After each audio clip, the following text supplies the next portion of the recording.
how to prepare yourself as an entrepreneur. So my question is कि there is lot of information, lot of knowledge, बहुत सारी books हैं और बहुत सारी चीज़ें हैं कि ऐसे कर लो, and these two they have already started. और I haven't started और मुझे actually में करना है. I'm doing something but I have to do that. So the topic is entrepreneurship. और आप दोनों ऑलरेडी स्टार्ट कर चुके हो अपनी एंटरप्रेन्योरशिप की जर्नी. आप माइक लेके बताइए. हेलो, मैं आर्किटेक्ट हूँ. After internships and everything I just wanted to touch the market a bit masters में जाने से पहले, टू नो कि क्या होना चाहिए जो मेरी फील्ड को आगे लेके जाए. मतलब to go there, to do something. So मैंने शुरू करा with a friend and we started going to, जैसे बहुत सारे मॉल्स हैं और जगहें जो ढंग से प्लान नहीं है. सो वी स्टार्टेड मतलब उनके लोगों से, उनके जो उनके ओनर्स हैं उनसे बात करना and everything. So my journey was more of exploring. Before actually starting the journey I was just exploring. I was seeing कि क्या प्रॉब्लम क्या है और मुझे एक्चुअली में कहाँ पे हिट करना है. So now I am towards my masters and first job then masters. अभी तो आप एक्सपेरिमेंट कर रहे हो एक तरीके से. उसके बाद में आप अपना मास्टर्स कंप्लीट करोगे, उसके बाद में जॉब करोगे, उसके बाद में maybe you might get into entrepreneurship. जी बिल्कुल बिल्कुल. आप बताइए. सर मैं film maker turned engineer turned UX designer हूँ. तो मैं ऐप्स डिज़ाइन करता हूँ. कॉलेज के बाद मैं एक बहुत अच्छी कंपनी में था, बट मुझे रियलाइज़ हुआ कि यंग हूँ तो थोड़ा कुछ इंटरेस्टिंग करते. तो मुझे एक ईमेल आया एक कपल का, जो दे सेड कि फिजिकल इवेंट्स नहीं होंगे, वर्चुअल इवेंट्स होंगे. हमारा ये आइडिया है. मैं बोला हाँ मुझे डिज़ाइन करना है. तो 1 साल मैंने उनके साथ बैठ के डिज़ाइन करा. अब हम उसी स्टार्टअप को ग्रो कर रहे हैं. तो हमने सीड फंडिंग रेज करी है. अब धीरे धीरे लोग हायर कर रहे हैं और सीख रहे हैं. आपका कॉन्सेप्ट क्या है कि वर्चुअल जो इवेंट्स होंगे, how is it different from zoom meetings? Sir zoom तो बहुत बोरिंग होती है क्योंकि जूम की हर मीटिंग एक जैसी दिखती है. तो हमारे प्लेटफॉर्म पे एक वर्चुअल स्टेज है, एक वर्चुअल लॉबी है. आप घुसते हो, उसमें टीवीज़ है, वर्चुअल एग्जीबिशन है. तो ऐसा लगता है कि आप एक वर्ल्ड में घुस रहे हो. तो हम कंपनीज़ को ही टारगेट करते हैं, छोटी उसमें नहीं करते क्योंकि कंपनीज़ में मार्जिन ज़्यादा है. तो उसी में धीरे धीरे बढ़ तो बिजनेस शुरू हो गया है? You have started getting orders? हाँ जी sir. We are 98 people now. So you are one of the co-founders in that company और लाइक फाउंडर्स तो नहीं बोल सकता क्योंकि आइडिया मेरा नहीं था, but I am the one who designed the entire thing. What I am asking is, are you an entrepreneur और you are working in that company? I am working in that company. Okay, आप कुछ कहना चाहते हैं, बताइए. जो UX designing है, architecture भी धीरे धीरे उसी फील्ड में जा रहा है. बेसिकली ये स्पेस एक आर्किटेक्ट ने फिज़िकली डिज़ाइन करी है, but now everything would be design virtually. अब धीरे धीरे आर्किटेक्चर एक वर्चुअल वर्ल्ड डिज़ाइन कर रहा है. जैसे basically we would be entering into internet, something which is parallel to internet. हम इंटरनेट में एंटर करेंगे and spaces would be there where we can party, where we can experience. जैसे हम यहाँ बैठे बैठे we can experience a Mahal. Okay and मतलब बहुत सारी चीज़ें वो उस तरह से डिज़ाइन होने लगेंगी. So this is a field that architecture is getting into. And but उसमें आपका क्या एक्सपीरियंस है? मतलब how are you going to tackle that? Because जो आपका एजुकेशनल बैकग्राउंड है या जो भी आपने बैचलर्स किया या मास्टर्स किया है, वहाँ पे तो ये सब आपको सिखाएंगे नहीं. सर वो सारा खुद सीखना पड़ता है. एग्जैक्टली, हर चीज़ खुद सीखनी पड़ती है क्योंकि वो तो अभी है ही नहीं. वो तो फ्यूचर है. फ्यूचर में क्या होगा कि जो भी कुछ सो कॉल्ड फिजिकल है वो सब वर्चुअल में शिफ्ट हो जाएगा. वर्चुअली लोग हैंग आउट करेंगे, वर्चुअली पार्टी करेंगे, वर्चुअली शॉपिंग करेंगे. वर्चुअली एक ऐसा एक्सपीरियंस होगा जिसको डिफरेंशिएट करना बहुत मुश्किल हो जाएगा रियल वर्ल्ड से. मतलब एक बार एक इंसान उस वर्ल्ड में गया देन इट वुड तो he will forget about it कि वो अभी एक्चुअल में ताजमहल के सामने है या वर्चुअली ताजमहल के सामने है. तो what you are saying is कि आर्किटेक्ट का भी उसमें एक रोल आ जाएगा, not just the UX developer और डिजाइनर, बट आपका भी एक रोल आ जाएगा कि how to plan that space, virtual space. You were saying something? हाँ बताइए. Yeah, this is what freaks me out. Like everybody is doing so. मतलब कोई टेक्नोलॉजिकल बहुत एडवांस है, किसी को स्टॉक मार्केट समझ में आता है. And I am like from commerce background and school पे जो भी अपॉर्चुनिटी अवेलेबल थी I did everything. Like debate करा लो, डांस करा लो, कल्चर फेस्ट करा लो, ड्राइंग करा लो, जो अपॉर्चुनिटी थी वो ग्रैब किया. अभी मुझे लग रहा है कि entrepreneurship is something I can do, but उस पर फिर ये स्किल भी तो चाहिए. और अगर स्किल नहीं है आपके पास तो आपको एक इंसान चाहिए होगा जो आपके लिए डिज़ाइन करके दे. अपने दोस्तों से करेगी क्या मेरे साथ? लाइक अरे नहीं, मैं तो जॉब ही करने वाली हूँ. तो लाइक वो टीम भी नहीं मिल पा रही और ना मैं देख पा रही हूँ कि वो टीम कौन होगी, वो ट्रस्ट कौन होगा. अपने फ्रेंड्स के यहाँ जाती हूँ, अगर उनके पापा बिजनेस मैन तो उनसे पूछती रहती हूँ आपने कैसे किया था, बहुत अलग चैलेंजेस था, पापा से 20,000 लिए और खोल लिया होटल। फिर उनका चैलेंज भी सुनती हूँ कि अच्छा ट्रस्ट का चैलेंज। 20,000 रुपए में होटल खोल लिया उस टाइम, या ढाबा खोल लिया? ढाबा, हाँ, बट नाउ ठीक इट्स है, होटल। ठीक है। तो इट्स लाइक पूछती रहती हूँ, लेकिन मुझे ये समझ में आ गया है कि अभी के चैलेंजेस बहुत ज़्यादा अलग हैं और मैं उतनी इक्विप्ड नहीं हूँ। और उसके लिए मैं ये नहीं समझ में, मैं वो स्किल सीखने लग जाऊँ या किसी को हायर करूँ, और अगर हायर करूँगी तो मेरे पास कोई आएगा ही, क्योंकि मैं तो खुद स्टार्ट कर रही हूँ। तो I don't know where to, like कैसे स्टार्ट करूँ, like that is not important कि कैसे स्टार्ट करूँ, क्या स्टार्ट करूँ। What is important is what is entrepreneurship. क्या हमको पता है कि एंटरप्रेन्योरशिप क्या है? बिल्कुल ऐसा है कि मैं कौन सी गाड़ी चलाऊँ, कैसे गाड़ी चलाऊँ, ये इंपॉर्टेंट है, या पहले ये समझना इंपॉर्टेंट है कि गाड़ी होती क्या है? गाड़ी में ये ब्रेक होता है, ये गियर होता है, ये स्टीयरिंग होता है, ये तो हमें पता नहीं है। हम सीधा ही जंप मारते हैं और फिर एक्सीडेंट हो जाता है। The right question to ask is what is entrepreneurship. अगर ये क्वेश्चन का आंसर आपके पास में क्लियर कट है तो कुछ भी मुश्किल नहीं है, फिर सब कुछ बहुत आसान है। बट अगर ये क्लियर नहीं है और ये आपको लगता है कि मुझे पता है, which may be very different from जो रियलिटी है, तो आप स्टक हो। That is the reason because of which you are stuck. तो my question to you is what is entrepreneurship? I don't have much experience of myself, but जैसे आपने शुरू करा वैसे मेरे फादर ने करा, तो I was very lucky to have first hand experience. तो मेरे को हमेशा ऐसा लगता है कि एंटरप्रेन्योरशिप कोई एक चीज़ नहीं है। It's not just information, it's not just knowledge, it's everything. It's personality, it's experience, it's knowledge, it's connections, it's security, it's everything. और जब हम उसको बैलेंस करते हैं, जैसे गाड़ी सिर्फ गियर नहीं है, एवरीथिंग। आपके पास स्टीयरिंग आना चाहिए, आपको पता होना चाहिए कौन से गियर में गाड़ी चल रही है, आपके पास ब्रेक है, आपके पास सब कुछ, एक्सेलरेटर है, क्लच है।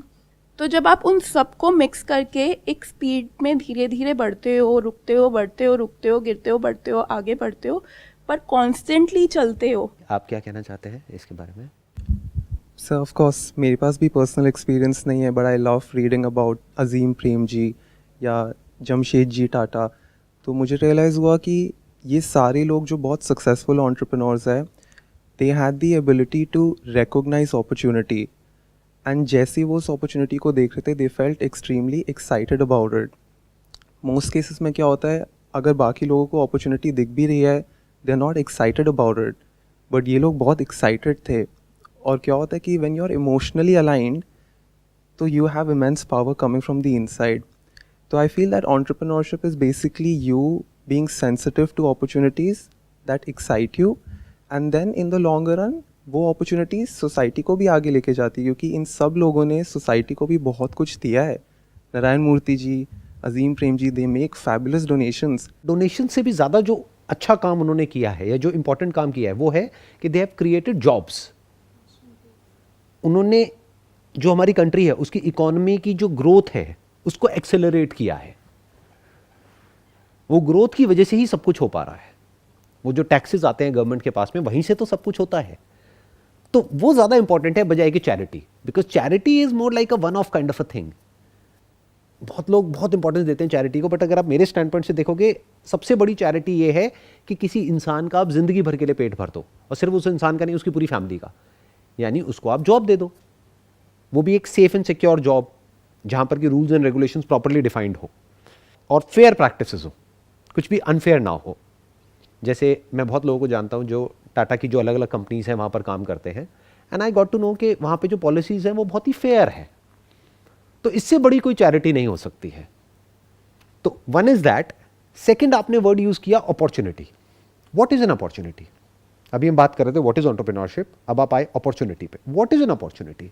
और क्यों ऐसा होता है कि कुछ लोग अपॉर्चुनिटी को देख करके बहुत एक्साइटेड हो जाते हैं और बाकी लोग ऐसे होते हैं उनके आगे एक बहुत बड़ी अपॉर्चुनिटी होती है and they are indifferent to it, वो उसको देखते तक नहीं है। एक्साइटमेंट तो बहुत दूर की बात आ गई। हाँ बताइए। जो भी इंसान अपॉर्चुनिटी को पहले तो देखने की इच्छा चाहिए, फिर अपॉर्चुनिटी दिख जाती है। वहाँ पे दो सिचुएशंस मैंने देखी हैं। एक डर लगता है कि ये इतना सब कुछ कैसे सीखेंगे, फिर उसको कैसे अप्लाई करेंगे। दूसरा होता है कि ठीक है सीख लेंगे एंड लेट्स गो, जैसे जैसे आप रास्ते पे चलोगे वी विल हैंडल। तो वहाँ पे एक बहुत इंपॉर्टेंट पार्ट आ जाता है सेल्फ कॉन्फिडेंस और सेल्फ एस्टीम का। अगर सेल्फ एस्टीम और सेल्फ कॉन्फिडेंस दोनों अपनी प्लेस पे हैं तो आप करोगे, आप दांव पे लगाओगे अपनी चीज़ों को। पर अगर वो नहीं है, आपके प्रीवियस एक्सपीरियंसेस ये कह रहे हैं कि आपने कंटिन्यूस गलत डिसीजंस लिए हैं, तो आप नहीं लगाओगे। फिर भी अब जैसे मैं एक वर्ड यूज़ कर रही हूँ जो मेरी लाइफ में बहुत हुआ, फेथ। कभी कभी ऐसा होता है पास्ट एक्सपीरियंस अच्छे नहीं हुए, पर उस टाइम अगर आपके पास फेथ है, फेथ को पकड़ लो आप, तो वो सेल्फ कॉन्फिडेंस के साथ रोल प्ले कर सकता है। मैं आपसे एक क्वेश्चन पूछूंगा, आपने वर्ड यूज़ किया फेथ। फेथ के बेस पर आगे बढ़ना ज़्यादा इंपॉर्टेंट है, या फिर चाहे फेथ है चाहे नहीं है, अगर आप आगे बढ़ो तो सक्सेस मिलना ज़्यादा इंपॉर्टेंट है? हम आगे बढ़ेंगे तो सक्सेस मिलेगी, अपने आप में फेथ है। जैसे कि मैं अगर अपना पर्सनल एक्सपीरियंस शेयर करूँ, आपने एक बार एक बुक के बारे में हमें बताया था, थिंक एंड ग्रो रिच। मैंने वो इस मई 2021 में पढ़ी है। Before that I was totally in darkness. मैं सबके पास, अपने फ्रेंड्स जो मुझे लगता है कि स्मार्ट हैं, उन्होंने अपनी लाइफ को सेट किया है, उनसे सलाह ले रही हूँ, या फिर आपकी वीडियोस देख रही हूँ। मैं मतलब जितने भी सोर्स ऑफ इंफॉर्मेशन थी, मैंने सबको टैप करने की कोशिश करी। And somehow by I am a little faithful person, तो मैं ऐसे लक और फेथ वर्ड यूज़ करूँगी। बाय स्ट्रोक ऑफ लक मैंने आपकी वो वीडियो देखी, उससे मुझे रियलाइज़ हुआ कि इट्स नॉट जस्ट आपको कोई स्किल आनी चाहिए या फिर ये होता है या वो होता है। मुझे रियलाइज़ हुआ कि सक्सेस इज़ अ प्रोसेस, और जब आपको उस प्रोसेस पे फेथ होने लगता है, their faith comes, not deity and God. I believe in deity and God, but the true basis of faith came from the human's ability to dream about something. क्योंकि एक ड्रीम को actual reality बनाने के लिए आपको confidence लगता है, और अगर कॉन्फिडेंस ना हो तो फेथ लगता है। अभी आपने बहुत सारे अलग अलग वर्ड्स यूज़ करे, और अभी हमको एक भी वर्ड का मीनिंग एक्चुअल में क्लियर नहीं है, बट हम बहुत सारे वर्ड्स यूज़ कर रहे हैं। आप कॉन्फिडेंस वर्ड यूज़ कर रहे हो, फेथ वर्ड यूज़ कर रहे हो, अभी हमने इससे पहले बात करी एंटरप्रेन्योरशिप की, अपॉर्चुनिटी की। तो अभी इन वर्ड्स को हम छोड़ देते हैं। ये फेथ क्या है अपने आप में एक बहुत बड़ा टॉपिक है, मे बी इसके ऊपर पूरा का पूरा एक ब्रेनस्टॉर्मिंग सेशन हो सकता है कि जो भी बिजनेस करता है या करती है, उन सबको फेथ होता है तभी करते हैं। तो करना इंपॉर्टेंट नहीं है, क्योंकि 90% लोग फेल हो जाते हैं, और जो सक्सेसफुल होते हैं जरूरी नहीं है कि उनको फेथ होता है। So what is it? It is a problem that needs to be solved. सबसे पहले ये माइंड में क्लियर होना चाहिए। जिसको हम अपॉर्चुनिटी बोल रहे हैं वो अपॉर्चुनिटी नहीं है। इनफैक्ट अपॉर्चुनिटी के नाम पे बहुत बेवकूफ बनाया जा रहा है लोगों को। ये बहुत बड़ी अपॉर्चुनिटी है, हर कोई क्रिप्टो में पैसा लगा रहा है, तुम भी लगा दो, अपॉर्चुनिटी है बहुत बड़ी। Is that entrepreneurship? No. Then what is entrepreneurship? Entrepreneurship is different from an opportunity in the sense, जैसा कि लोग अपॉर्चुनिटी को समझते हैं। लोग तो गैम्बलिंग को भी अपॉर्चुनिटी समझ लेते हैं। लोग तो जो गेट रिच क्विक स्कीम्स होती है उसको भी अपॉर्चुनिटी बोलते हैं कि तुम्हारे लिए ये बहुत बड़ी अपॉर्चुनिटी है, देखो ये ज्वाइन करके तुम कितना पैसा कमा सकते हो, कितनी बड़ी अपॉर्चुनिटी है। किस बेस पे? मैंने कमाया तो तुम भी कमा सकते हो। क्या वो एंटरप्रेन्योरशिप है? It has got nothing to do with entrepreneurship. तो पहले अपॉर्चुनिटी के मतलब को एक्चुअल में समझते हैं क्या है। Opportunity is not gambling, opportunity is not going with the trend. जो सब कर रहे हैं वो करने लग जाओ, तो फिर वो अपॉर्चुनिटी कहां है? सोचने वाली बात है, कॉमन सेंस। जो सब कर रहे हैं अगर वही आप कर रहे हो तो उसमें अपॉर्चुनिटी कहां है? वहां तो कंपटीशन है। रियल अपॉर्चुनिटी मतलब क्या है? कोई ऐसी प्रॉब्लम जिसको या तो अभी कोई सॉल्व ही नहीं कर रहा है, या कर भी रहा है तो अच्छे से सॉल्व नहीं कर रहा है। ये प्रॉब्लम एक्चुअल में अपॉर्चुनिटी है, और ये ग्राउंड है एंटरप्रेन्योरशिप का।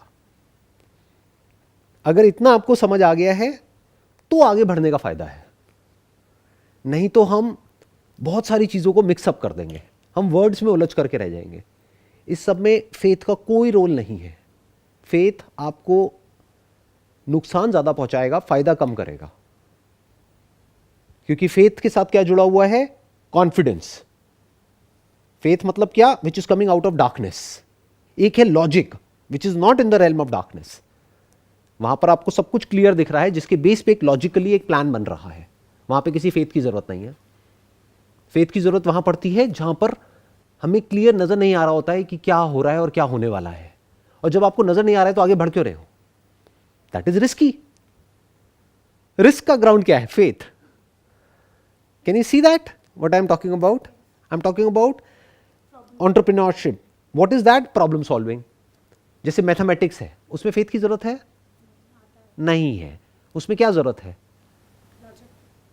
Logic plus you need to understand the fundamentals plus practice plus you have to keep trying. हो सकता है कॉम्प्लिकेटेड प्रॉब्लम हो जिसका सोल्यूशन निकालने में कुछ दिन लगे, तो you don't need faith, you just need an understanding कि इसमें टाइम लगता है. It's a fact, it's not a belief कि टाइम लगता है.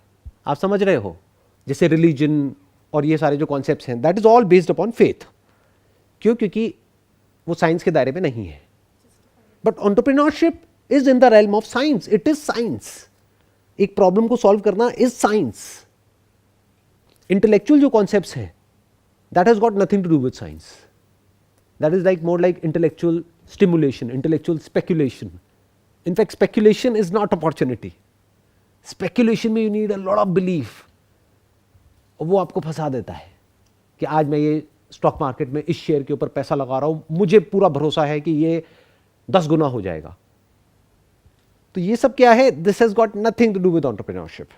एंटरप्रेन्योरशिप की जो शुरुआत होती है, that is to identify a problem, maybe in your life और समवन एल्सेस लाइफ, और उस प्रॉब्लम को बहुत ही सिंपल तरीके से, आसान तरीके से सॉल्व करना. That is entrepreneurship. जैसे मान लो पानी की वजह से लोगों को बीमारियां हो रही हैं, पानी गंदा है, तो एंटरप्रेन्योरशिप का मतलब क्या हुआ? अपॉर्चुनिटी को देखना और एक्साइटेड होना ना. एंटरप्रेन्योरशिप मीन्स इस प्रॉब्लम को समझना कि एक जेन्युइन प्रॉब्लम है. क्या हो अगर हम साफ पानी दें और उसका एक रीजनेबल अमाउंट चार्ज करें?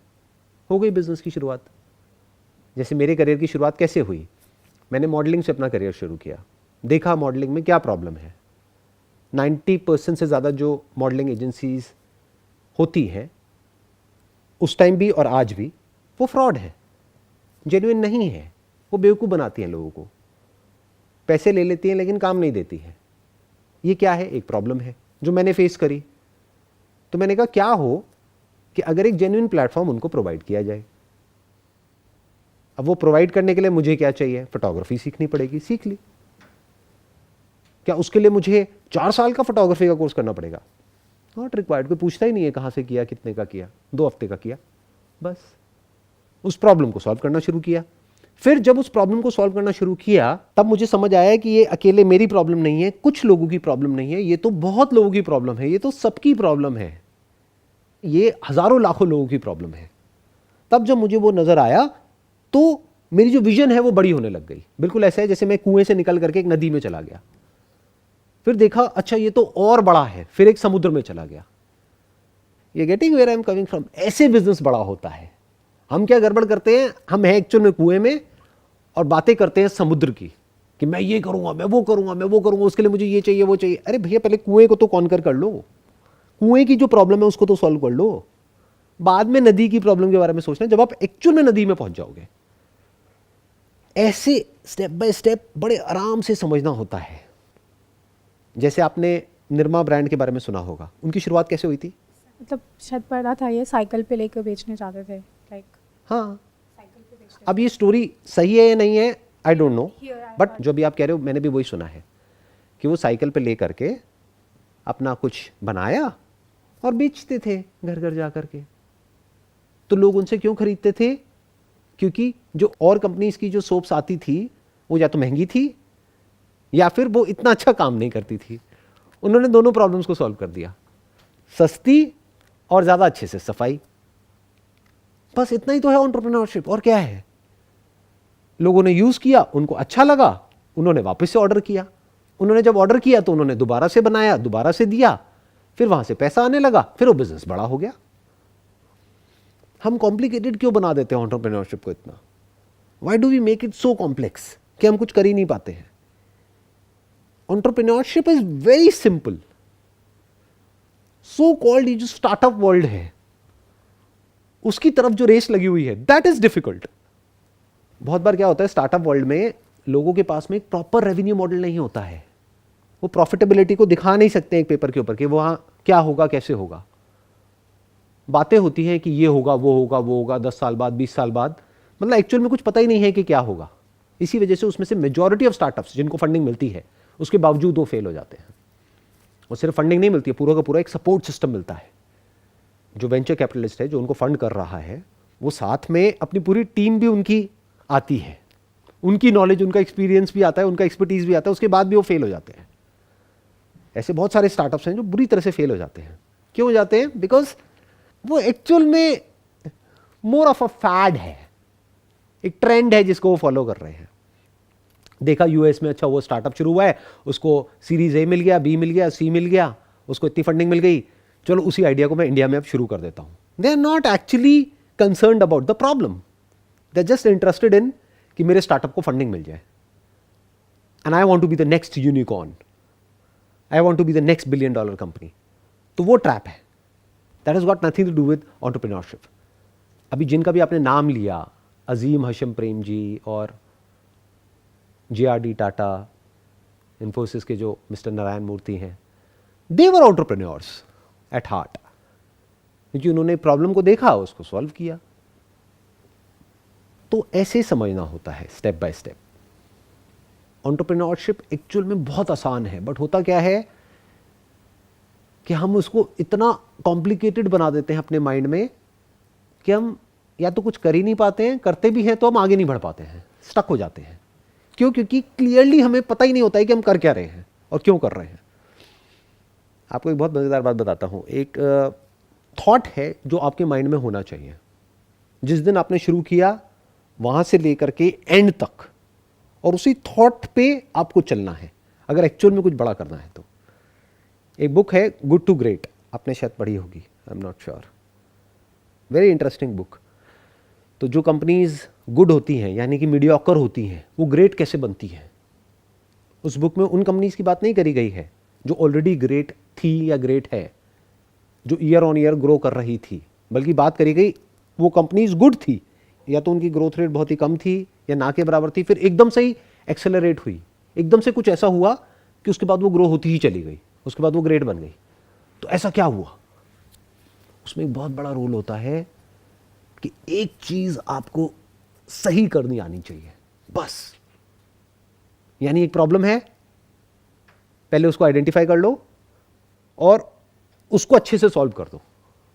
बट ज्यादातर केसेस में क्या होता है, प्रॉब्लम होती ही नहीं है, अपॉर्चुनिटी होती है, सो कॉल्ड अपॉर्चुनिटी। मतलब क्या? उसका ग्राउंड क्या है? आपकी ग्रीड, यानी आपको कुछ नजर आ रहा है विच मे और may not be based upon reality, ground reality से बिल्कुल अलग है। कस्टमर के पास आप लेकर के गए अपनी ऐप, सो कॉल्ड, बहुत लोग ये ऐप्स का बड़ा ट्रेंड चल रहा है आजकल, जिससे पूछो स्टार्टअप में क्या कर रहे हो, अपनी ऐप बना रहा हूं, अरबों खरबों ऐप्स ऑलरेडी हैं। How is your app different? How is it adding some kind of value to the user? उसका क्लियर कट आंसर नहीं है उनके पास में, बस उनको अपॉर्चुनिटी नजर आ रही है। बढ़िया सी ऐप बना दी, बढ़िया मतलब क्या, जो उनको बढ़िया लगती है। जब वो ऐप फाइनली किसी के मोबाइल में गई, उन्होंने 1-2 दिन रखी क्योंकि ऐड देखी थी कहीं पर, तो डाउनलोड करी, 1-2 दिन यूज किया, हटा दिया, बेकार है। एंटरप्रेन्योरशिप को हम ये समझते हैं कि बहुत ही एक ग्लैमरस वर्ल्ड है, ऐसा नहीं है। यहाँ पर भी हर्ड मेंटालिटी चलती है, क्योंकि आदमी का जो दिमाग है, आदमी औरत व्हाटएवर, उसका जो दिमाग है वो तो वैसा ही है ना, वो प्रिमिटिव है, जानवरों के जैसा है, यानी कि वो हर्ड में चलता है, वो वही करता है जो सब कर रहे होते हैं। तो देखने में लगता है कि वो एंटरप्रेन्योर कुछ अलग कर रहा है, बट एक्चुअल में वो वही कर रहा होता है जो सब कर रहे होते हैं। सब क्या कर रहे हैं? सब बेसिकली फंडिंग को सीख कर रहे हैं, तो वो भी फंडिंग को सीख कर रहा है। अब वो क्या देखेगा कि फंडिंग मिलती कैसे है। अब जैसे जिसको मिली उसको तो मिल चुकी है, 1-2 प्लेयर्स आ गए ना, तो वो गैप फिल हो चुका है। अब वहां पे तीसरे की, चौथे की या 10वें की जगह ही नहीं है, बट हजारों लाखों लोग उसी में ट्राई कर रहे हैं। इसको इमेजिन कर लो, यहां पे 4 चेयर्स पड़ी हैं, बट यहां पर लाखों लोग हैं जो इन्हीं चेयर पे आकर के बैठना चाहते हैं। तो how that entrepreneurship is different from जो भी कॉम्पिटिटिव एग्जाम्स के वर्ल्ड में हो रहा है? How is it different? It's not different. वहां भी सक्सेस रेशियो अगर देखोगे कॉम्पिटिटिव एग्जाम्स में, that is 0.1%, 0.01%, what. Startup world में भी यही है। कितने लोग फंडिंग सीख करते हैं, उसमें से कितनों को मिलती है? तो फर्क क्या है? कुछ भी नहीं। बट मैं जिसकी बात कर रहा हूं, that has got nothing to do with speculation, that has got nothing to do with following a trend, that has got nothing to do with so called opportunity, that is simple problem solving. आप मुझे problem बताओ, ये छोड़ो कि आपको क्या करना है क्या नहीं, मैं आपको बताऊंगा उस प्रॉब्लम को सॉल्व करके कैसे एक बिजनेस खड़ा किया जा सकता है. जैसे आपको क्लियर नहीं है कि मेरे माइंड में 1000 थॉट्स आते हैं कि मैं ये कर लूँ, वो कर लूँ, वो कर लूँ, जा करके मैं औरों से बात भी करती हूँ, लेकिन लोग मना कर देते हैं. क्यों कर देते हैं? क्योंकि अभी आपको खुद को ही क्लियर नहीं है कि मुझे करना क्या है. जब आपको क्लियर होगा तभी तो लोग जुड़ेंगे आपके साथ आकर के. जैसे अगर आपको रोड क्रॉस करनी है तो आप किस आदमी का जाकर के हाथ पकड़ोगे अगर आप खुद नहीं देख सकते हो तो? किसी ऐसे इंसान का जो देख सकता है. अब आप बताओ कोई ऐसी प्रॉब्लम जो आपने या तो खुद फेस करी हो या you are passionate about solving that problem, जो आपको क्लियर नजर आ रही हो कि दुनिया में लोग फेस कर रहे हैं और इसका अभी प्रॉपर सॉल्यूशन नहीं है. So many problems, like so many. Like Tell me about the biggest problem, not so many The biggest problems. problem of my life is food. I live in a PG. I see the channels जहाँ पे मुझे पता है कि अच्छा ये वाला नमक नहीं खाना चाहिए because it's not good for I have PCOD also. तो आई नो कि किस तरह का तेल अगर रिप्लेस कर देंगे तो पकौड़े तल के खाओ, हेल्थ को कुछ नहीं होगा. अगर तुम सरसों के तेल में खाओगे तो पकौड़े खाओ, कुछ प्रॉब्लम नहीं है. लेकिन तुम रिफाइन में खाओगे तो प्रॉब्लम है. इस नमक को चेंज कर दोगे तो तुम्हारी लाइफ आसान हो जाएगी. आई थिंक ये बहुत बड़ी प्रॉब्लम है और लोग बहुत माइंडलेसली कर रहे हैं. किसी को कोई फ़र्क नहीं पड़ता. देसी की सब्ज़ी का कलर अच्छा नहीं है यार, तो सब्ज़ी नहीं खाऊंगे. और पीजी में जो खाना आता है उसमें भी प्रॉब्लम है. कुछ भी नहीं करना है, सिंपल से जाके उनकी इंग्रेडिएंट्स को रिप्लेस कर देना है. तुम 10 रुपये वाला नमक लेते हो, कोई बात नहीं, 30 वाला हम नमक डाल देंगे, हेल्थ भी सही हो जाएगी. Plus my brother was laughing at me. मैंने कहा मैं आयुर्वेदिक फुल्की स्टार्ट करूँगी कि फुल्की खाना है ना तो आटे की फुल्की होगी और ऑयल का तेल में होगा और मसाला अच्छा होगा, खाते रहो फुल्की. तो पापा जय कम से कम 5 दिन ऐसे थे आयुर्वेदिक फुल्की स्टार्ट करेगी, तुझे बस पढ़ना नहीं है बस ये. तो आई थिंक ये फूड वाली प्रॉब्लम बहुत बड़ी है क्योंकि मेरे साथ ये प्रॉब्लम हो रही है. पीजी में आप रहते हो और वहाँ पर ये प्रॉब्लम फेस कर रहे हो. Why are you so passionate about this problem? Are you passionate about this problem? Yes, because I want to fit in my clothes and I know कि पूरी दुनिया की लड़कियाँ चाहती है फिट करना और उसका सबसे मेजर खाना है. लाइक कुछ भी कर लोगे तुम, खाना सही नहीं खाओगे, तुम कितनी भी एक्सरसाइज करोगे कुछ फ़र्क नहीं पड़ने वाला. खाना सही खाओ, एक्सरसाइज 10 मिनट की वॉक कर लो. मेरे को मतलब मैंने इस चीज़ पे इतना ज़्यादा कर लिया ना, लाइक खाने की रिसर्च, एक्सरसाइज की research, intermediate fasting, body mind, मुझे उसकी नॉलेज है और मेरी वो स्किल नहीं है. मैं कॉमर्स बैकग्राउंड से तो लोग वो मेरी स्किल समझते हैं, लेकिन मेरी स्किल ये है आई कैन टेल कि तुम वेट क्यों नहीं रिड्यूस कर पाए. आई कैन टेल कि इस खाने में क्या प्रॉब्लम है, अच्छा इसमें ये आयरन की कमी कैसे. I know that thing. आपने खुद ने लूज किया weight? Yes, but it's like Motu Patlu चलता है मेरे साथ. कभी कम हो जाता है. अभी एग्जाम आ रहा है कैट का तो पढ़ना होता है तो टाइम निकाल नहीं पा रही हूँ, तो पार्क में जाऊँगी तो आई नो की मतलब इट्स लाइक गेन होता है, गेन कम हो जाता है. लेकिन I know the process is well और वो वर्क भी करता है. दूसरों के लिए बता भी सकती हूँ, लेकिन देर like why will I hear you. अगर मैं तुम कुछ सही भी बता रही हूँ कि ये मत खाओ तो पीपल आर लाइक मैं क्यों सुनूँ, मुझे नहीं करना. तो ये अवेयरनेस कैसे आएगी. और प्रॉब्लम ये भी है comfort zone. It's like I can see अभी मैं टीचर में हूँ, उसके बाद ये कर लूँगी, उसके बाद ये कर लूँगी, इट्स लाइक सेट. इसके बाद यहाँ पे प्रॉब्लम है. तो कभी कभी ये भी होता है कि ठीक है कल कर लूँगी, अच्छा एग्ज़ाम के बाद कर लेती हूँ. अब जैसे ही एग्ज़ाम पास में आ रहा है और आई नो कि मैंने पूरी दुनिया को अब बोल के रखा है कि इसके बाद मैं पढ़ाई पे अपना टाइम नहीं वेस्ट करूँगी, this is the last chance I am giving, because 1 साल पढ़ लिया तो दोबारा पढ़ के देख लूँ. तो अब डर लग रहा है, अब लग रहा है अब तो कुछ करना ही पड़ेगा और अब वो डोर्स नहीं दिख रहे हैं. अब इट्स लाइक कि हाँ प्रॉब्लम है, इसकी प्रॉब्लम है, रेस्ट रूम की प्रॉब्लम है, बहुत सारी प्रॉब्लम है. कौन सी प्रॉब्लम सेलेक्ट करूँ, सारी तो प्रॉब्लम फेस करी है. होटल्स की प्रॉब्लम फेस करी है, ये सीड फंडिंग वाला Thales fellowship and all that मैंने डाला कि हाँ ठीक है फंडिंग मिल जाए. बिल्कुल सही, क्या करूँगी उस फंडिंग का, 20 लाख दे देंगे तो कहाँ लगाऊंगी. अभी थोड़ा क्लियर हो रहा है. आई थिंक मैं बहुत ज़्यादा बोल रही हूँ. Do you have something to say? Sir just one thing, जब आप प्रॉब्लम सॉल्विंग की बात कर रहे थे तो that's something that truly helped me and that is की बीइंग वेरी केयरफुल कि आपके पहले 4-5 कस्टमर्स कौन है. बिकॉज जब हम प्रॉब्लम सॉल्व करते हैं तो एजम्पशंस के बेस पे चलते हैं कि ये प्रॉब्लम है. फिर जब आप पहले 5 कस्टमर्स से बात करते हो तो आपको रियलाइज़ होता है कि ये सारी एजम्पशंस थी और प्रॉब्लम कुछ और थी. बट अ फ्लिप साइड ये कि अगर वो 5 कस्टमर्स गलत है तो वो आपको गलत फीडबैक दे देंगे और फिर आपका प्रोडक्ट ही पिवट हो जाएगा. कि जब आप बिल्कुल नए आते हो तो आपको होता है यार मुझे बताओ ना गलती क्या है. अगर कोई इनकरेक्ट आदमी आपके प्रोडक्ट को उस टाइम पे शिफ्ट कर दे तो बहुत बड़ी गलती हो जाती है. तो मेरे को ये लगता है कि जब आप प्रॉब्लम सॉल्विंग करो बी वेरी केयरफुल कि आपके इनिशियल 5 कस्टमर्स कौन है, क्योंकि उनका फीडबैक बहुत फंडामेंटल होता है टू योर प्रोडक्ट ग्रोथ. इसको इस तरीके से देखो, बेसिकली क्या है कि इट्स अ कॉम्बिनेशन ऑफ जो आपके कस्टमर्स हैं वो क्या बोल रहे हैं बिकॉज बोलते हैं ना कस्टमर इज़ ऑलवेज राइट, ऐसा नहीं है, क्योंकि कस्टमर तो कुछ भी बोलेगा।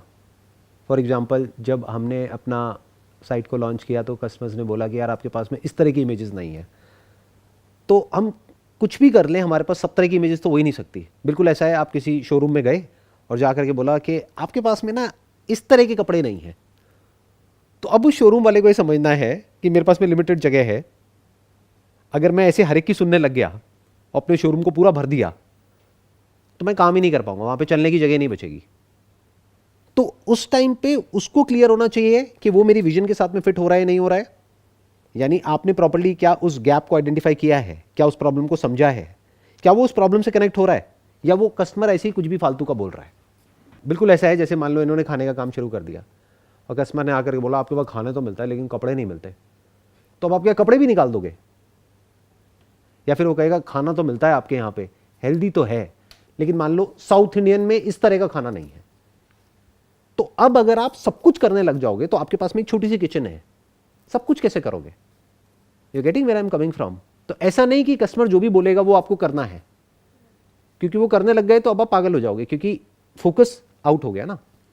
आपकी जो प्रॉब्लम है उसकी जो जड़ है वो ये है कि आपका माइंड दो जगह पे चल रहा है। एक MBA की तरफ चल रहा है जिसके साथ में बहुत कुछ जुड़ा हुआ है, एक फ्यूचर जुड़ा हुआ है, जॉब जुड़ी हुई है जिसके साथ में बहुत कुछ जुड़ा हुआ है। दूसरी तरफ से आप एंटरप्रेन्योरशिप भी करना चाहते हो, क्योंकि हो सकता है मेरी कुछ वीडियोस देख ली हैं, वहाँ से दिमाग ख़राब हो गया है, या फिर इधर उधर से सुन करके लोगों की बातें ये वो, तो दिमाग में दो चीज़ें चल रही हैं, एक एंटरप्रेन्योरशिप, एक ट्राइड एंड टेस्टेड पाथ कि MBA करो, उसके बाद में एक अच्छी कंपनी में जॉब करो, फिर ये करो वो करो करियर और ये वो वटेवर। तो पहले तो ये कन्फ्यूजन चल रहा है। तो पहले आपको ये समझना है कि मैं किस डायरेक्शन में जाऊँ। अब ये फैसला आपके लिए मैं नहीं ले सकता, कोई नहीं ले सकता। अब आपको अपने आप से पूछना है how sure you are about cracking CAT. If you are sure तो फिर अब आपको ये फालतू की चीज़ें जो भी है दिमाग से हटा करके पूरी तरह से वहाँ पे फोकस करना है। उसके बाद भी कर सकते हो एंटरप्रेन्योरशिप, किसने रोका है? Based upon your skills, your abilities, your way of working. ये नहीं कि मैं कर लूँगी, मैं कहूँगा on the basis of what. आपने पास्ट में कुछ किया है क्या ऐसा? मान लो उसको क्रैक करने के लिए दिन में 12 घंटे पढ़ना पड़ेगा, तो पहले आपने कभी पढ़ा है क्या? आप कहोगे नहीं मैंने आज तक 1 घंटा तो पढ़ा है, तो there is a strong possibility आप क्रैक नहीं कर पाओगे। एक्सेप्शंस आर ऑलवेज देयर, इस दुनिया में कभी भी कुछ भी हो सकता है, बट डेटा के अकॉर्डिंग देखा जाए तो आपके क्रैक करने की पॉसिबिलिटी बहुत कम है। इफ यू आर श्योर कि मैं क्रैक कर लूंगी, not based upon some faith but based upon logic, तब तो वहां पे अपनी एनर्जी लगाओ। बट अगर लॉजिक और डेटा ये कह रहा है कि आप क्रैक नहीं कर पाओगे, तो फिर तो वो वेस्टेज ऑफ टाइम हो गया, 1-2 साल खराब करने वाली बात हो गई। तो अब क्या करो? अब आपके अंदर से आ रहा है एंटरप्रेन्योरशिप, तो वो कैसे करोगे? बहुत सिंपल है। पहले ये देखो जितनी भी प्रॉब्लम्स है उन सब में से सबसे ज़्यादा पैशन आपके अंदर कहाँ से आ रहा है, वो मैं देख पा रहा हूँ आपकी बातों में, वो फूड से रिलेटेड आ रहा है। तो आज की डेट में तो बहुत आसान है, जैसे पहले अगर आपको करना होता तो बहुत मुश्किल था, आपको एक डिलीवरी बॉय भी चाहिए या खुद डिलीवर करना पड़ेगा। देखो बिजनेस में 4 चीज़ें होती हैं, product, place, price and promotion. Product आपके माइंड में क्लियर है कि प्रोडक्ट क्या है, हेल्दी खाना, टेस्टी खाना, सस्ता खाना, तीनों चीज़ें होनी चाहिए उसके अंदर। प्रमोशन की आपको ज़रूरत नहीं है, क्यों? क्योंकि अब आपको घर घर जाकर के बेचना नहीं है। अगर एक मार्केट प्लेस पे आप आ जाते हो, जैसे स्विगी है, जोमेटो है, अगर उस पर आप आ जाते हो तो उसके बाद में आपको मार्केटिंग की ज़रूरत नहीं है, आपको डिस्ट्रीब्यूशन की ज़रूरत नहीं है। कोई आपके घर से पिक करेगा, वो डिलीवर करेगा, वो अपने चार्जेस लेंगे डिलीवरी के। तो अब आपके लिए क्या रह गया? सिर्फ प्रोडक्ट और प्राइस। प्राइस भी इतना बड़ा चैलेंज नहीं है, क्योंकि शुरू में आपको क्या करना है कि जो अफोर्डेबल हो आपके खुद के लिए या आपकी फ्रेंड सर्कल में, इसमें उसमें, वो आप उनसे डिस्कस कर सकते हो। कभी भी किसी से ये मत पूछो कि मुझे करना चाहिए या नहीं करना चाहिए, वहां फंस जाओगे। आप अगर अपने रिलेटिव से, अपने घर वालों से ये पूछोगे ना कि आइडिया कैसा है, तो वो क्वेश्चन ही गलत है। Ask them a specific question कि अगर आपको यहां से अपना खाना मंगाना है डेली, क्योंकि एक बार मंगाए तो आपको क्या मिला? कुछ भी नहीं। आपको क्या चाहिए? जो लोग पीजी में रह रहे हैं वो डेली मंगाए और तीनों टाइम मंगाए, या चलो ब्रेकफास्ट खुद भी कर लेते हैं तो लंच और डिनर आपसे मंगाए। तो अगर डेली के ऐसे 100 कस्टमर भी आपको मिल गए, जो बहुत ज्यादा नहीं है, अगर दिल्ली की बात करी जाए तो लाखों स्टूडेंट्स हैं जो पीजी में रह रहे हैं, तो ये प्रॉब्लम सबकी है। उन लाखों में से आपको कितने चाहिए, कैलकुलेट करते हैं। अगर 100 मिल गए आपको जो लंच और डिनर आपसे मंगा रहे हैं, एवरेज प्राइस क्या होगा? वैसे टिफिन का 60 मानो आप 60 ही रखते हो, वो तो बैकवर्ड इंटीग्रेशन कर लेंगे, कॉस्टिंग पे हम कम कर लेंगे ना। आप इसको ऐसे देखो, ना आप सस्ता रखते हो ना महंगा रखते हो, क्योंकि अगर 60 रुपये का मिल रहा है, आपने 70 कर दिया तो सामने वाला सोच में पड़ जाएगा कि महंगा है, क्योंकि वो 70 नहीं है ना उसके लिए 140 एक दिन का है, मतलब महीने का 4200 है खाने का, इसको ऐसे समझो। तो आप उसको ना बढ़ाओ ना कम करो, आप ये देखो मार्केट ऑपरेटिंग रेट क्या है, वो आपने कहा 60 रुपये है, 60 रुपये में वो क्या दे रहे हैं उनसे मंगा लो, ये R&D हो गई। 4-5 लोगों से मंगा के देखो, आपने देखा अच्छा वो ये दे रहे हैं, ये दे रहे हैं, ये दे रहे हैं, तो एक तो आपने ज़्यादा दिया और प्लस लोगों को थोड़ा सा ज़्यादा मिल जाए तो बड़ा अच्छा लगता है। जैसे जब कहीं से जूस पीते हो तो जूस इतना अच्छा नहीं लगता, जब एंड में वो जो बचा हुआ थोड़ा सा देता है ना, वो बड़ा अच्छा लगता है, फिर इंसान दोबारा जाता है उस जूस की दुकान पे। तो आपने क्या किया, थोड़ा सा कुछ एडिशनल दिया, या थोड़ा सा कुछ ऐसा दिया जो और लोग नहीं दे रहे हैं, जिससे कि मज़ा आ गया। मे बी हेल्दी मीठा या may be something else, I am just thinking कि ऐसा क्या दोगे। हो सकता है थोड़ी सी नमकीन या कुछ भी ऐसा कि खाने के साथ में थोड़ा बोरिंग है तो थोड़ा सा कुछ करारा आ गया, थोड़ा सा कुछ मीठा आ गया, थोड़ा सा कुछ कर दिया साथ में, ताकि वो एक्चुअल में मज़ा आए और हर बार कुछ अलग होए, ताकि उनको एक सरप्राइज एलिमेंट बना रहे कि दोपहर को कुछ और, नहीं तो बोरिंग हो जाता है ना सेम सेम सेम, फिर वो क्या करेंगे, चेंज करेंगे, वो किसी और से मंगाएंगे। तो आपने डिसाइड कर लिया कि हफ्ते में 7 दिन में मैं रोटेट कर दूंगी, मे बी उसको ऑप्शन दे दिया। आजकल तो उनके पास में ऑप्शन होता है सिलेक्ट करने के लिए कि आपको ये चाहिए, ये चाहिए, ये चाहिए, एड ऑन में। एड ऑन को सस्ता कर दो ना, मे बी 5 रुपए 10 रुपए, ऐसे करते करते 60 रुपए का आप 70 रुपए 80 रुपए पे पहुंच जाओ, डायरेक्टली मत पहुंचो। तो अगर आपने ये किया और आपको 100 लोग भी मिल गए जो महीने का 4000 रुपए का आपसे खाना खरीद रहे हैं, 4000 कैसे आए ये क्लियर है ना? 60 इंटू 2, 2 मील यानी कितना हो गया, 120, 120 इंटू 30 कितना हो गया, 3600, ठीक है। 3600 रुपए एक पर्सन से आपके पास में आया, यानी 100 लोगों से कितना हो गया, 3,60,000। उसमें से आपका एक्सपेंस निकाल देते हैं। एक्सपेंस कितना होगा, आपने कुछ वर्किंग करी होगी या कुछ कैलकुलेशंस करी होंगी। अगर 60 रुपीज़ है वो खाना तो 30 रुपीज़ ही पड़ता है, प्लस जो प्लेटफॉर्म है जिसके थ्रू आप सेल कर रहे हो उनका भी कमीशन है और है वो सब है। तो अगर मैं मानूँ आपका मार्जिन ऑपरेटिंग एक्चुअल में सिर्फ 25% ही आता है, फूड में वैसे इससे ज़्यादा होता है मार्जिन, बट मैं मानता हूँ एंड में सब काट पीट के आपके हाथ में 25% बचता है। तो आपकी रेवेन्यू कितनी हुई एक महीने की, 3,60,000। उसमें से आपने कितना कमाया, 25%, that is close to around near about 80,000। तो 80,000 रुपये आपका प्रॉफिट हो गया एक महीने में। और ये स्टार्टिंग है, अगर इस काम को और अच्छे से करोगे तो वर्ड ऑफ माउथ भी फैल सकता है, यानी जिसको अच्छा लगा एक्चुअल में अगर आपके खाने में कुछ ऐसा हुआ जो औरों से बिल्कुल अलग है, I'm not cook, I have to arrange तो that सीख लो also. कुकिंग क्या है, कुकिंग क्या होती है, बहुत मुश्किल है क्या, मेरे को भी आती है बेसिक कुकिंग। तो कुकिंग में क्या है, कुकिंग के छोटे छोटे कोर्सेज होते हैं, प्रॉपर आपको कुक बनने की जरूरत नहीं है, छोटे छोटे कोर्सेज होते हैं ना। कुक अरेंज नहीं करना होता है, खुद करना होता है। कुक की शुरू में क्या जरूरत है, अभी आप कुक अरेंज करोगे तो बेकार में आपके ऊपर प्रेशर आ जाएगा। ये भी एक बहुत इंपॉर्टेंट पॉइंट है समझने वाला, ध्यान से समझना मेरी इस बात को। चाहे तो आप एक कुक भी अरेंज कर सकते हो, लेकिन अगर आपका फाइनेंशियल बैकग्राउंड इतना स्ट्रांग नहीं है तो मैं रिकमेंड नहीं करूंगा, क्योंकि आप अननेसेसरी अपने ऊपर प्रेशर क्रिएट कर रहे हो। और प्लस आप जब खुद ही नहीं समझते कि कुकिंग क्या होती है, आप किसी को क्या समझाओगे। उस कुक को जैसे आप कुछ बोलोगे ना करने के लिए, वो हंसेगा या हंसेगी, वो कहेंगे पता तो कुछ है नहीं मैडम को, ऐसी कुछ भी आ करके बोलती रहती है। अगर मैं फोटोग्राफी के बारे में जा करके अपनी कंपनी में किसी को कुछ बोलूंगा तो मुझे पता तो होना चाहिए अपर्चर क्या होता है, शटर स्पीड क्या होती है, डेप्थ ऑफ फील्ड क्या होता है, ये क्या होता है, वो क्या होता है। नहीं तो वो कहेंगे कि ये बाबू तो बेवकूफ़ है, कुछ भी बोलता है। You getting where I am coming from. तो उसके 2 बेनिफिट हो रहे हैं, एक आप कुकिंग सीख रहे हो, और कुछ नहीं तो अगर काम नहीं भी चला लाइफ में, कुकिंग तो काम आएगी, खुद के तो काम आई जाएगी। अगर कुकिंग का आपने बेसिक सा कोर्स कर लिया 5-10 हज़ार रुपये का कहीं से, तो आपका गया क्या, एक हॉबी की तरह देख लो। और घर से आपने शुरू किया, अगर पूरे महीने में 10 ऑर्डर भी आए तब भी आपका गया क्या, कुछ भी नहीं।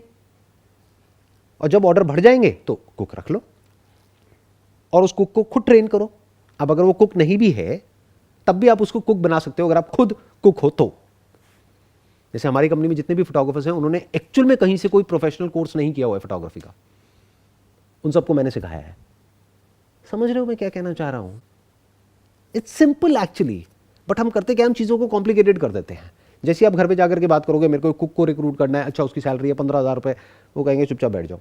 बट अगर आप खुद कुकिंग का कोर्स करने जा रहे हो तब तो मुझे नहीं लगता कि आपके घर वालों को कोई प्रॉब्लम होगी किसी तरह की।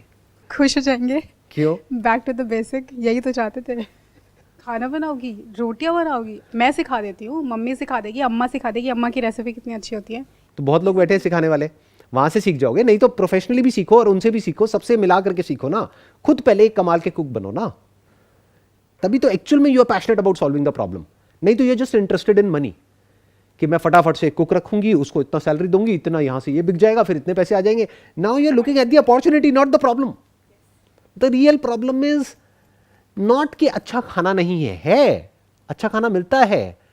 प्रॉब्लम यह है कि ऐसे लोग जो कि पैशनेट हैं कुकिंग को लेकर के, जो उस कुकिंग में सिर्फ कुक ना करें बल्कि अपना पूरा पैशन उसमें झोंक दे, ऐसे लोग बहुत कम है। तो if you can be one of them, तो ये आपकी फाउंडेशन हो गई आपकी कंपनी की। इसके ऊपर अब आप कितनी भी बड़ी बिल्डिंग खड़ी कर सकते हो। ऐसे बहुत कम लोग सोचते हैं।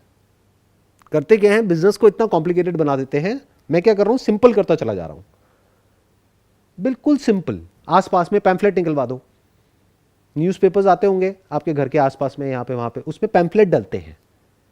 मानो एक पैम्फलेट पड़ा आपको 50 पैसे का, तो 10,000 पैम्फलेट कितने के हो गए? 5,000 रुपए के। 5,000 पैम्फलेट्स आपने बंटवाए किसी ऐसे एरिया में अपने घर के आसपास में जहाँ पे आपको पता है पीजीज बहुत ज़्यादा हैं। पीजीज का भी एक हब होता है। कुछ ऐसे एरियाज़ हैं दिल्ली में जहाँ पे बहुत ज़्यादा पीजीज हैं वहाँ पर, तो स्पेसिफिकली वहाँ पे हेडलाइन में मेंशन करो। तो अगर इस तरह से आप आगे बढ़ते हो और इस तरह से आगे चलते हो तो ना तो कोई रिस्क है। टाइम रिस्क है। टाइम क्यों रिस्क है? क्योंकि अगर आपने उसको रूल आउट कर दिया है, इसीलिए मैंने शुरुआत में आपसे क्या पूछा कि if you are confident about cracking CAT. No, that's not the problem. Problem is कि पहली बात तो फेलियर का एक वो रहता है कि फेल हो गए तो क्या, प्लस ये जो माइंडसेट है कि तुमने इतने साल से सेम चीज़, लाइक मेरे पापा एग्जांपल देते हैं कि तुम 99 रन बनाने के बाद तुम कह रही हो कि अब तुम्हें बैटिंग नहीं करनी है, तो तुम पूरे ज़िंदगी पढ़ ही क्यों रही हो अगर तुम्हें कुछ अलग करना है। That's okay, it's fine. लेकिन मैंने ये चीज़ करी। क्या अभी हम एक बार को जो और लोग कहते हैं फैमिली में, इसमें उसमें, उनको सबको एक बार साइड में रख सकते हैं? अभी आपकी बात करें। क्लियर? फैमिली इज पापा ना, वो कैसे आपके बारे में गलत बोल सकते हैं? नहीं नहीं, that is okay, but all I am saying is कि उनको कैसे डील करना है वो आपके पापा है, मेरे पापा तो नहीं है, तो आप अपने आप देखोगे कि उनसे कैसे डील करना है, राइट? अभी हम वहाँ नहीं जाते हैं। तो अभी हम बात करते हैं कि जहाँ से इस टॉपिक को हमने शुरू किया था आज के सेशन को, दैट इज एंटरप्रेन्योरशिप। आपको क्लियर हुआ एंटरप्रेन्योरशिप क्या है? हाँ, अब इसके साथ में जो प्रॉब्लम्स हैं वो आपकी प्रॉब्लम है, मेरी नहीं है। कि आपके घर वाले आपको सपोर्ट कर रहे हैं, नहीं कर रहे हैं। हो सकता है आपके घर वाले सपोर्ट करेंगे, आपके नहीं करेंगे, तो that is your personal problem. I have got nothing to do with that. जैसे आप किसी कॉलेज में जाते हो, अपने प्रोफेसर को बोलोगे मैं MBA तो कर रही हूँ, आप मुझे पढ़ा भी रहे हो, लेकिन बाद में मेरे जो इन लॉज है मुझे नहीं लगता मुझे जॉब करने देंगे। वो कहेगा तो मैं क्या करूँ? तो दैट्स योर प्रॉब्लम। तो वो कैसे सॉल्व करना है वो आप देखो, करना है नहीं करना है। बट अभी बिजनेस मॉडल क्लियर हो गया आपको, उसमें क्या चैलेंज है बताओ? ये हमने कर लिया और हमने 2-3 साल किया, लाइक हम कर रहे हैं और थोड़ी बहुत ग्रोथ मिल रही है। पर 1 मिनट, 2-3 साल कहाँ से आ गया? 2-3 महीने क्यों नहीं? 2-3 महीने में रिजल्ट दिख जाएगा आपको। अलग अलग बिजनेसेस में अलग अलग तरीके से टाइम फ्रेम होता है।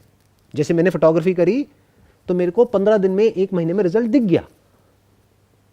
मैंने ऐड निकाली, लोग आए, उन्होंने शूट कराया, मुझे पैसा मिला, ऐड का खर्चा बाहर हुआ, 10-12 हज़ार रुपये ऐड का खर्चा था, 20-21 हज़ार रुपये मिला, काम खत्म, 8-10 हज़ार रुपये कमा लिया, वहाँ से शुरुआत हो गई। तो एक बात समझनी है अच्छे से कि आपके पास में रिपीट ऑर्डर्स आ रहे हैं नहीं आ रहे हैं, ये पैरामीटर है आपकी सक्सेस का और फेलियर का। अगर आपने जो खाना बनाया उसमें रिपीट ऑर्डर्स आए, जो 2-3 महीने में, 4 महीने में, 6 महीने में पता लग जाएगा, तो इसका मतलब उनको आपका जो प्राइस है, जिस भी लेवल पे आपने प्राइस किया हुआ है अपने प्रोडक्ट को, प्लस आपके प्रोडक्ट की क्वालिटी है, उसका टेस्ट है, वो सब पसंद आ रहा है। आपका जो कॉन्सेप्ट है, हेल्दी फूड, न्यूट्रिशियस फूड, इसमें इस तरह का नमक है, ये सब बताओगे आप वहाँ पर, कितनी कैलोरीज हैं, कितना क्या है, ये सब हो ही रहा है। बट और ज़्यादा अच्छे से आप देखोगे कि मैं और ज़्यादा अच्छे से कैसे प्रेजेंट कर सकती हूँ। This is all part of packaging of the product. Product भी इंपॉर्टेंट है, पैकेजिंग भी इंपॉर्टेंट है। ये सब आपने किया, तो अब आपको क्या देखना है अगले 2-3 महीने में कि क्या लोग एक एक बार ऑर्डर करके छोड़ रहे हैं या बार बार ऑर्डर कर रहे हैं। अगर एक एक बार ऑर्डर करके छोड़ रहे हैं तो इसका मतलब आपके प्रोडक्ट में कमी है, अब उसको इंप्रूव करो। अगर बार बार ऑर्डर कर रहे हैं तो अच्छा लग रहा है। अच्छा लग रहा है। अब अगर 10 को अच्छा लग रहा है तो क्या 100 को नहीं लग सकता? क्या 1000 को नहीं लग सकता? 10,000 को नहीं लग सकता? कितना बड़ा बिजनेस मॉडल है, कितने पीजीज हैं पूरे इंडिया में, उन सबको आप केटर क्यों नहीं कर सकते? ऐसे बड़ा सोचते हैं। अभी प्रॉब्लम क्या है कि मैंने शुरुआत छोटी करी है तो आप छोटा ही सोच रहे हो, आपको लग रहा है कि ये यहीं तक अटक जाएगा। ऐसा नहीं है, एक कदम से शुरुआत करी है, लेकिन इसका मतलब ये थोड़ी है कि हम एक कदम ही चल सकते हैं। एक एक कदम करके हम हजारों किलोमीटर तक चल सकते हैं ना। तो दूर तक देखो क्या हो सकता है। अगर आपके पास 10 लोगों के भी रिपीट ऑर्डर्स आ सकते हैं रेगुलरली, तो समझ जाओ कि you are in for something very big. 10 के आ सकते हैं तो 100 के भी आ सकते हैं, 1000 के भी आ सकते हैं, 1 लाख के भी आ सकते हैं। मतलब जो हमने पैसे की बात करी, 80,000 रुपये महीना नहीं है, फिर वहां पर 8 लाख रुपए महीना है, अगर यहां तक आप सोच पा रहे हो तो। बिजनेस मॉडल आपको क्लियर हो गया? Very much. It was pleasure talking to all of you. Wish you all the best.